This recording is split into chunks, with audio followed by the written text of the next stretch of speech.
Welcome all to Nagesh Karasagi orchid school. आज हम हमारा हिंदी व्याकरण देखने वाले हैं। अब तक हमने हिंदी व्याकरण में संज्ञा, सर्वनाम यह सीखा है। अब हम इसके आगे का पाठ सीखने वाले हैं जो कि है विशेषण यानी कि एडजेक्टिव।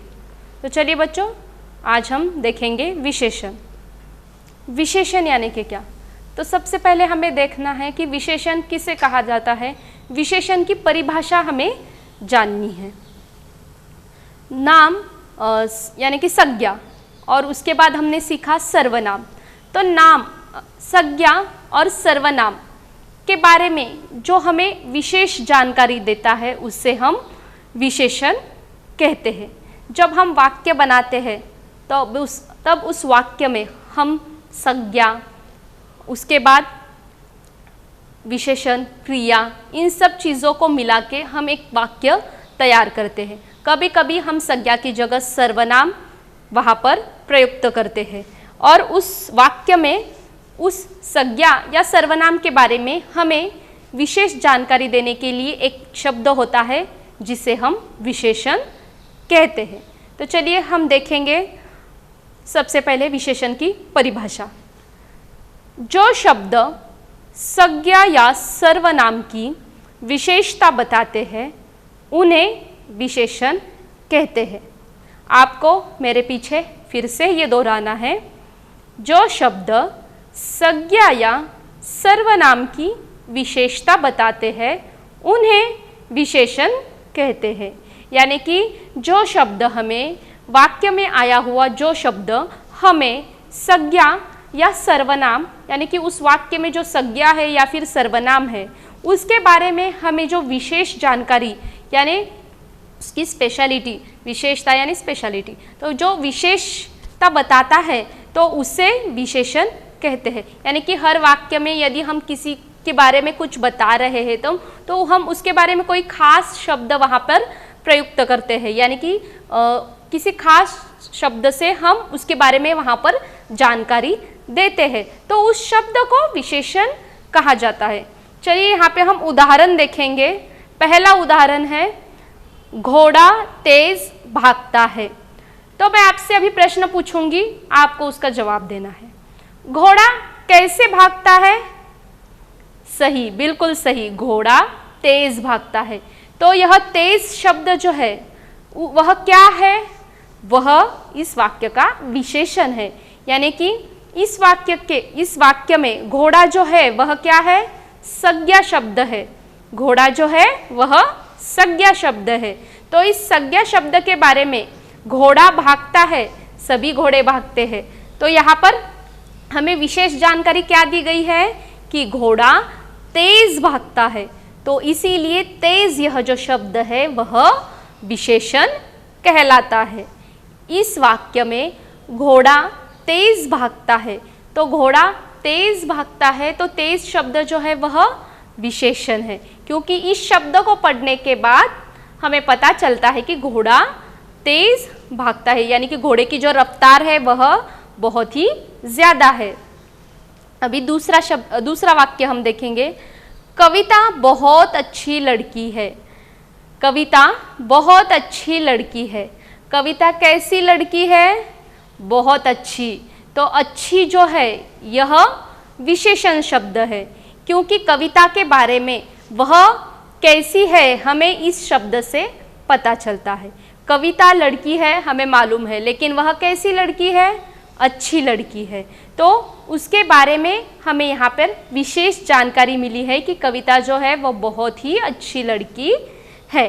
तो देखिए बच्चों, अभी हमने विशेषण की परिभाषा जानी और हमने दो उदाहरण भी देखे कि जिससे आपको पता चलेगा कि विशेषण वाक्य में किस प्रकार से आता है। यानी कि जो संज्ञा शब्द होता है उसके बारे में हमें वाक्य के जिस शब्द से विशेष जानकारी मिलती है उस शब्द को हम क्या कहेंगे? विशेषण कहेंगे। कविता यह लड़की का नाम है, यानी कि यह क्या है? कविता एक संज्ञा है। इस वाक्य का संज्ञा शब्द क्या है? कविता। तो इसके बारे में हमें अच्छी इस शब्द से विशेष जानकारी प्राप्त हुई है, इसलिए इसलिए इस शब्द को विशेषण कहा जाता है। तो इस प्रकार से अभी हमने क्या देखा, विशेषण सीखा। आपको समझ में आया? तो अभी हम आगे बढ़ेंगे। इसके बाद हम देखेंगे कि विशेषण के कितने प्रकार होते हैं, यानी कि देखिए विशेषण के भेद प्रकार कितने होते हैं। विशेषण के 4 प्रकार होते हैं, यानी कि देखिए गुणवाचक विशेषण, यह विशेषण का पहला प्रकार है।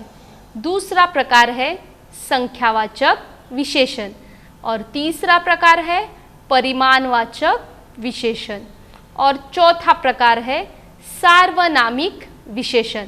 तो इस प्रकार से बच्चों अभी हमें विशेषण के इन 4 भेदों की जानकारी लेनी है। अभी हम एक एक करके इन चारों भेदों की जानकारी लेंगे, इन्हें पढ़ेंगे। तो सबसे पहले हम शुरुआत करते हैं। हमारा जो पहला प्रकार है विशेषण का, हमारा जो पहला प्रकार है उसका नाम है गुणवाचक विशेषण। तो सबसे पहले हम इसकी व्याख्या देखेंगे। जो शब्द किसी व्यक्ति या वस्तु के गुण, दोष, आकार, स्थान, रंग, काल, दशा आदि का बोध कराते हैं, उन्हें गुणवाचक विशेषण कहते हैं। देखिए फिर से एक बार पढ़ेंगे हम। जो शब्द किसी व्यक्ति या वस्तु के गुण, दोष, आकार, स्थान, रंग, काल, दशा आदि का बोध कराते हैं, उन्हें गुणवाचक विशेषण कहते हैं। चलिए इसका उदाहरण देखेंगे। यानी कि देखिए बच्चों, जिस शब्द से वाक्य में आए हुए जिस विशेषण शब्द से हमें उसके गुण, दोष, उसके आकार के बारे में या किस स्थान का उल्लेख किया गया है या फिर कौन से रंग का उल्लेख किया गया है या फिर कौन से काल का उल्लेख किया गया है या कौन सी दशा बताई गई है वहाँ पर, यानी कि संज्ञा या सर्वनाम की कौन सी दशा यहाँ पर बताई गई है, तो इस चीज़ का बोध हमें जिस शब्द से होता है उसे गुणवाचक विशेषण कहते हैं। चलिए अब हम उदाहरण देखेंगे। तलवार की धार तेज है। तो यहाँ पर तलवार, यह जो शब्द है यह संज्ञा शब्द है। तो इसके बारे में हमें यहाँ पर विशेष जानकारी दी गई है कि इसका गुण बताया गया है कि तलवार कैसी होती है, तेज होती है। तलवार की धार कैसी होती है, तेज होती है। तो तेज, यह जो शब्द है यह क्या है, यह विशेषण है। क्योंकि हमें यहाँ पर तलवार है मालूम है, लेकिन तलवार कैसी है, तलवार की धार कैसी है, यह हमें तेज, यह शब्द को पढ़ने के बाद पता चलता है। इसलिए इस शब्द को विशेषण कहते हैं। दूसरा उदाहरण देखेंगे। नया ठेकेदार ईमानदार था। तो इस वाक्य में बच्चों यह जो अलग रंग में दिया गया शब्द है यह क्या है, यह विशेषण है। यानी कि नया ठेकेदार कैसा है, ईमानदार है। तो ईमानदार क्या है, यह एक गुण है, व्यक्ति का एक गुण बताया गया है। ईमानदारी यह व्यक्ति के अंदर होने वाले गुण दोषों में आता है। तो यहाँ पर हमें यहाँ पर व्यक्ति का गुण बताया गया है कि वह कैसा है, ईमानदार है। तो नया ठेकेदार, यह जो शब्द है संज्ञा शब्द, तो इसके बारे में हमें ज़्यादा जानकारी यहाँ क्या मिली है, विशेष जानकारी कि वह बहुत ईमानदार है। तो यह शब्द जो है वह गुणवाचक विशेषण कहलाता है। व्यक्ति का गुण बताया गया है। यहाँ पर पहले उदाहरण में तलवार का गुण बताया गया है कि वो तेज है, और उसी प्रकार से यहाँ पर दूसरे उदाहरण में व्यक्ति का गुण बताया गया है कि वह ईमानदार था। तो इसी प्रकार से बच्चों यह जो शब्द है यह दोनों ही गुणवाचक विशेषण शब्द कहलाएंगे। इसी प्रकार से और बहुत सारे शब्द हैं जिनको पढ़ने के बाद आपको तुरंत पता चल जाएगा कि यह गुणवाचक विशेषण शब्द है। जैसे कि ऊंचा, नीचा, मोटा, काला, गोरा, यह जो शब्द है यह गुणवाचक विशेषण शब्द कहलाएंगे। इसके लिए हमें वाक्य को ध्यानपूर्वक पढ़ना है, वाक्य में संज्ञा क्या है यह समझना है, फिर हमें उसके बारे में क्या जानकारी दी गई है वह ढूंढना है। तो उससे हमें जल्दी से पता चल जाएगा कि वाक्य में कौन सा विशेषण आया है। यानी कि जिस प्रकार से अभी हम विशेषण के 4 प्रकार पढ़ने वाले हैं, तो उसी प्रकार से हमें परीक्षा में वाक्य दिया जाएगा और वाक्य में से हमें विशेषणों के भेद पहचानने होते हैं कि कौन सा विशेषण शब्द वाक्य में आया है। तो उसके लिए हमें वाक्य को पूरी ध्यानतापूर्वक पढ़ना है, समझना है और उसके बारे में क्या विशेष जानकारी दी गई है और हमें वह किस शब्द से पता चलती है, उस शब्द को हमें ठीक से ढूंढना है और उसका विशेषण का प्रकार ढूंढना है और समझना है। तो आपको गुणवाचक विशेषण समझ में आया? चलिए फिर से एक बार मैं बताती हूँ। गुणवाचक विशेषण इस प्रकार में हमें व्यक्तियों के या वस्तुओं के किसी भी गुण, दोष, स्थान, रंग, आकार, काल या दशा का बोध दिया जाता है। यानी कि हमें उसके बारे में जानकारी दी जाती है, व्यक्ति के रंग के बारे में, आकार के बारे में, या फिर उनके गुण दोषों के बारे में, या फिर कौन सा काल चल रहा है, या फिर कौन सी दशा अवस्था में है। तो इस चीज़ की जानकारी हमें जिस शब्द से होती है उन्हें गुणवाचक विशेषण कहते हैं। चलिए अब हम अगला प्रकार जो है, यानी कि हमारा जो दूसरा प्रकार है विशेषण का, जो दूसरा प्रकार है वह है संख्यावाचक विशेषण। जो शब्द संज्ञा या सर्वनाम की संख्या का बोध कराते हैं उन्हें संख्यावाचक विशेषण कहते हैं। यानी कि जिस संज्ञा शब्द, जो शब्द हमें वाक्य में आए हुए संज्ञा या सर्वनाम की संख्या का बोध कराता है तो उसे संख्यावाचक विशेषण कहते हैं। चलिए हम उदाहरण देखेंगे। एक डॉक्टर ने कुछ मरीजों की जांच की। यहाँ पर एक, यह क्या है? एक संख्या है, और कुछ, यह भी अनिश्चित संख्या है। यानी कि एक, यानी कि वहाँ पर एक डॉक्टर है और कुछ मरीज है। तो यह बताने के लिए हमें यहाँ पर इस प्रकार का वाक्य दिया है कि एक डॉक्टर ने कुछ मरीजों की जांच की। यानी कि यहाँ पे आपको 2 संख्यावाचक विशेषण दिखाई दे रहे हैं। पहला है एक, जो कि यहाँ पर निश्चित संख्या बताई गई है, और दूसरा है कुछ, यह अनिश्चित है। तो इस संख्यावाचक विशेषण में हमें इसके अंतर्गत 2 प्रकारों की जानकारी लेनी है। यानी कि इसके अंतर्गत हमें और 2 प्रकार सीखने हैं। पहला है निश्चित संख्यावाचक विशेषण और दूसरा है अनिश्चित संख्यावाचक विशेषण। यह हम आगे देखने वाले हैं। तो इस वाक्य में एक और कुछ, यह जो शब्द है वह संख्या का बोध कराते हैं। एक जो है वह निश्चित संख्या का बोध कराते हैं और कुछ, यह शब्द जो है वह अनिश्चित संख्या का बोध कराते हैं। तो इसके लिए यह जो 2 शब्द है वह संख्यावाचक विशेषण कहलाते हैं। अभी हम दूसरा वाक्य देखेंगे। मेरे पास 10 किताबें हैं। 10, यह जो शब्द है वह संख्यावाचक विशेषण है, क्योंकि यहाँ पर बताया गया है कि आपके पास 10 किताबें हैं। तो यहाँ पर एक निश्चित संख्या का बोध किया गया है। यानी कि आपके पास कितनी किताबें हैं? 10 किताबें हैं। तो इस 10 शब्द से यहाँ पर जानकारी मिल रही है कि विशेष जानकारी दी गई है। आपके पास किताबें तो है, लेकिन कितनी किताबें हैं यह इस शब्द से हमें पता चलता है कि आपके पास 10 किताबें हैं। इसलिए यह शब्द जो है वह संख्यावाचक विशेषण शब्द कहलाता है। चलिए अब हम इसके अंतर्गत इसके प्रकारों की जानकारी देंगे। संख्यावाचक विशेषण के 2 प्रकार होते हैं। पहला प्रकार जो है वह है निश्चित संख्यावाचक विशेषण और दूसरा प्रकार जो है अनिश्चित संख्यावाचक विशेषण। तो इसमें हम सबसे पहले निश्चित संख्यावाचक विशेषण की जानकारी लेंगे। तो देखिए, निश्चित संख्यावाचक विशेषण किसे कहा जाता है? जो शब्द संज्ञा या सर्वनाम की निश्चित संख्या का बोध कराते हैं उन्हें निश्चित संख्यावाचक विशेषण कहते हैं।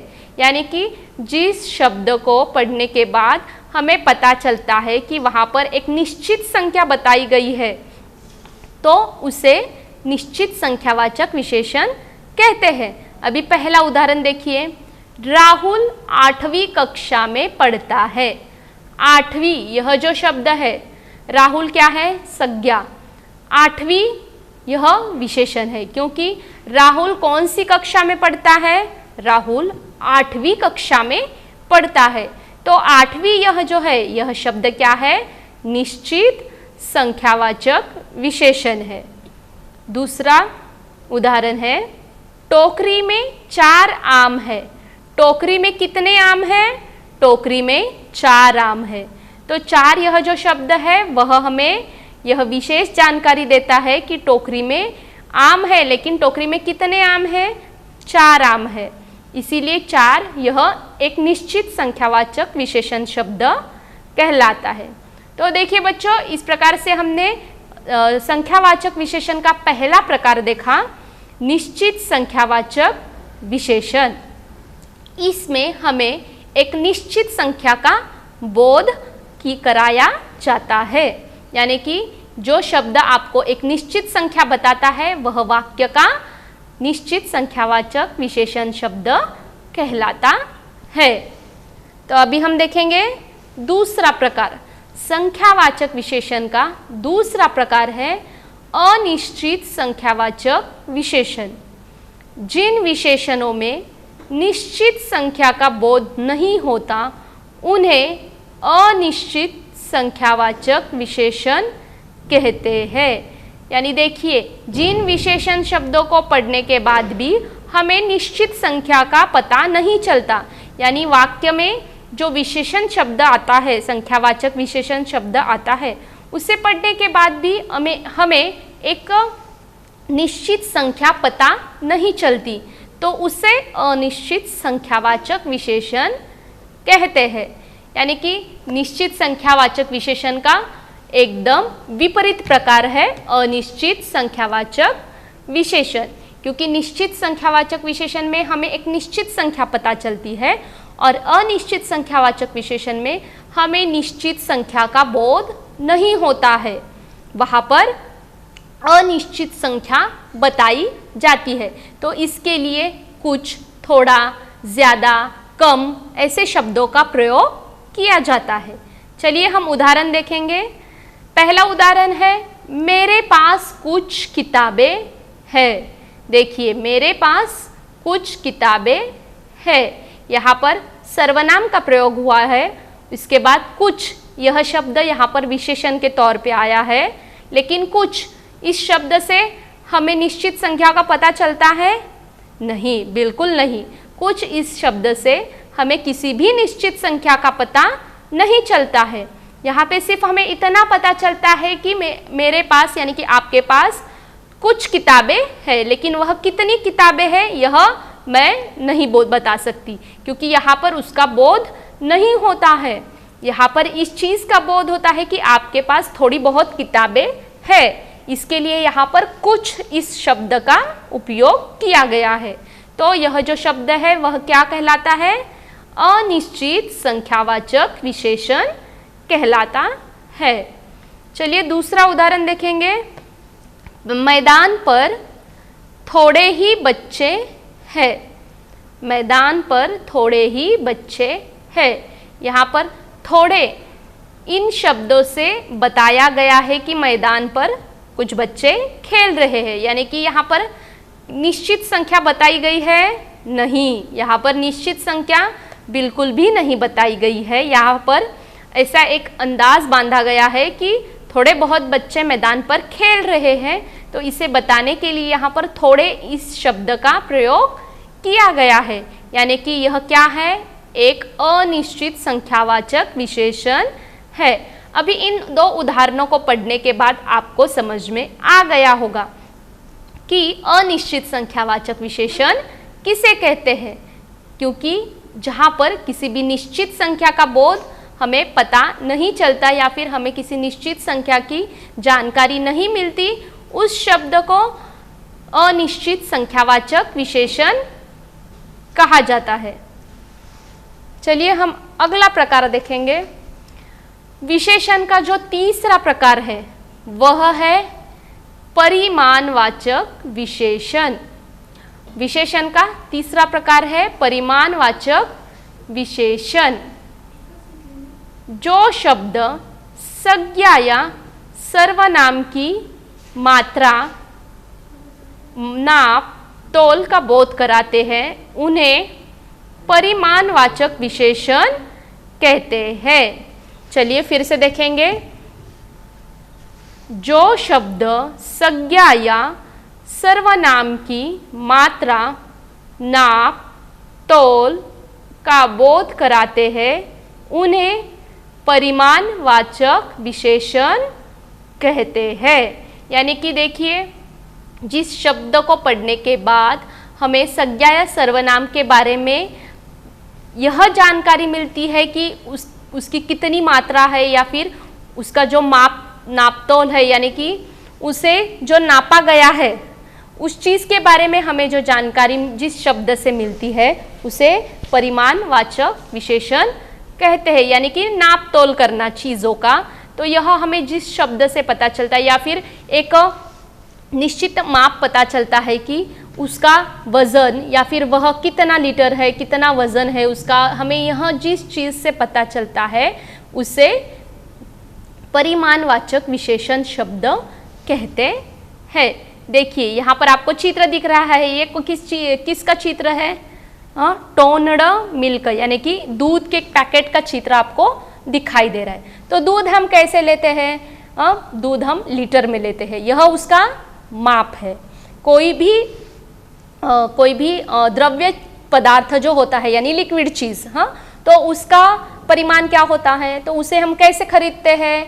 तो उसका एक लीटर यह माप होता है, तो उस चीज़ से वह पैकिंग किया जाता है। दूध के पैकेट भी आधा लीटर, 1 लीटर के हिसाब से पैकिंग करके दिए जाते हैं। यह उसका क्या हुआ? माप हुआ, यानी कि यह उसका मेजरमेंट।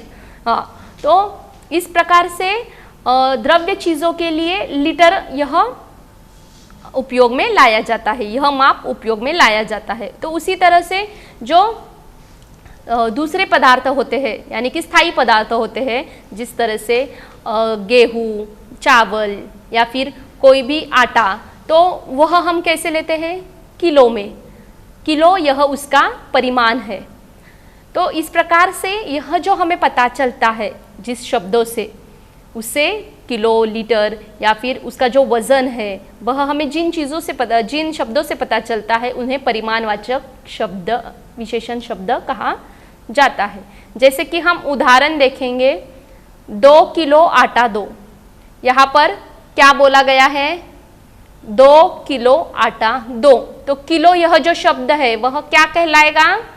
वह परिमाणवाचक शब्द, विशेषण शब्द कहलाएगा। क्योंकि आटा खरीदते समय हम क्या बोलते हैं कि हमें 1 किलो आटा चाहिए, 2 किलो आटा चाहिए, 5 किलो आटा चाहिए। तो इस तरह से हम परिमाण बताते हैं कि हमें कितना आटा चाहिए, या फिर कोई भी चीज़ खरीदते समय हम उसका परिमाण बताते हैं, तब वह हमें दुकानदार वह चीज़ देता है। तो उस शब्द को उसका परिमाण शब्द कहा जाता है। तो यहाँ पर किलो यह जो शब्द है, आटा खरीदने के लिए हमने यहाँ पर किलो यह परिमाण शब्द यहाँ पर प्रयोग में लाया है।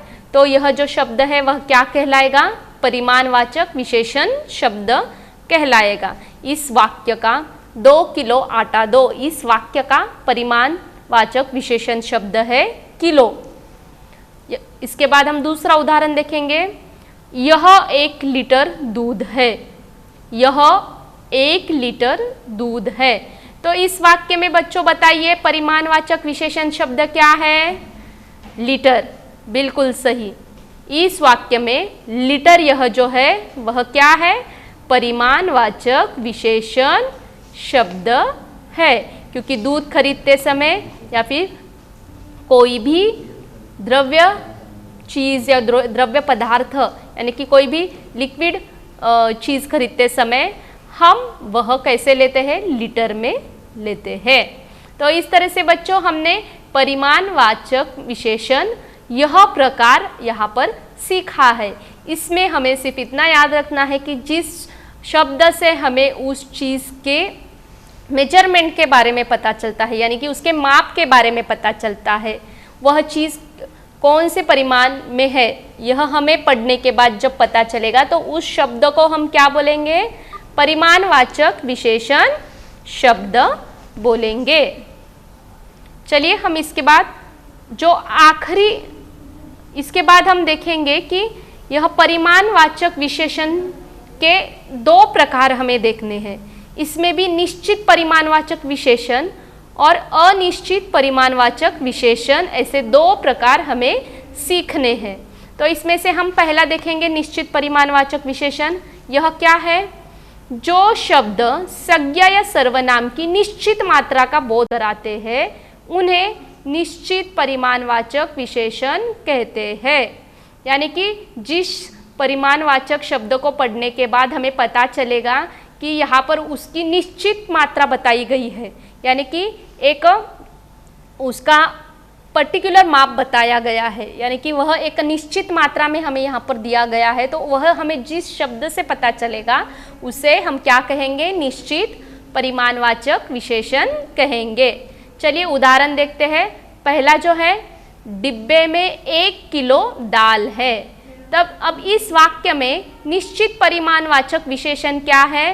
1 किलो, क्योंकि यहाँ पे हमें निश्चित मात्रा दी गई है कि डब्बे में कितनी दाल है? 1 किलो दाल है। अभी हम दूसरा उदाहरण देखेंगे। बाजार से मैंने 4 मीटर कपड़ा लिया। बाजार से मैंने 4 मीटर कपड़ा लिया। 4 मीटर, यह एक निश्चित प्रमाण यहाँ पर दिया गया है कि हमने कितना कपड़ा लिया है बाजार से? हमने 4 मीटर कपड़ा लिया है बाजार से। तो यह जो शब्द है वह क्या है? निश्चित परिमाणवाचक विशेषण शब्द है। तो इस प्रकार से बच्चों हमने यहाँ पर क्या देखा? निश्चित परिमाणवाचक विशेषण, यह हमने यहाँ पर सीखा है, क्योंकि यहाँ पे इसमें हमें एक निश्चित माप बताया जाता है। तो हमें इतना याद रखना है कि जिस वाक्य में जिस शब्द से हमें निश्चित परिमाण पता चलेगा, यानी निश्चित माप पता चलेगा उस वस्तु का, वह शब्द क्या होगा? निश्चित परिमाणवाचक विशेषण शब्द। चलिए अगला प्रकार देखेंगे। परिमाणवाचक विशेषण का अगला प्रकार है अनिश्चित परिमाणवाचक विशेषण। जो शब्द संज्ञा या सर्वनाम की अनिश्चित मात्रा का बोध कराते हैं उन्हें अनिश्चित परिमाणवाचक विशेषण कहते हैं। यानी कि जिस परिमाणवाचक विशेषण शब्द से हमें उसकी अनिश्चित मात्रा का पता चलता है उसे अनिश्चित परिमाणवाचक विशेषण कहते हैं। जैसे कि उदाहरण देखेंगे, तुम थोड़ा पानी पी लो। अनिश्चित मात्रा बताई गई है, थोड़ा पानी। कितना पानी पीना है यह नहीं बताया है, सिर्फ थोड़ा पानी पी लो इतना बताया है। दूसरा, बाजार से कुछ चावल ले लो। कुछ चावल, यह जो क्या है, यहाँ पर मात्रा बताई गई है नहीं, अनिश्चित मात्रा बताई गई है कि कुछ चावल लो। तो यह जो शब्द है वह क्या है? अनिश्चित परिमाणवाचक विशेषण शब्द है। चलिए अभी हम देखेंगे आखिरी प्रकार जो है वह क्या है? सार्वनामिक विशेषण। जो सर्वनाम विशेषण के रूप में प्रयुक्त होते हैं उन्हें सार्वनामिक विशेषण कहते हैं।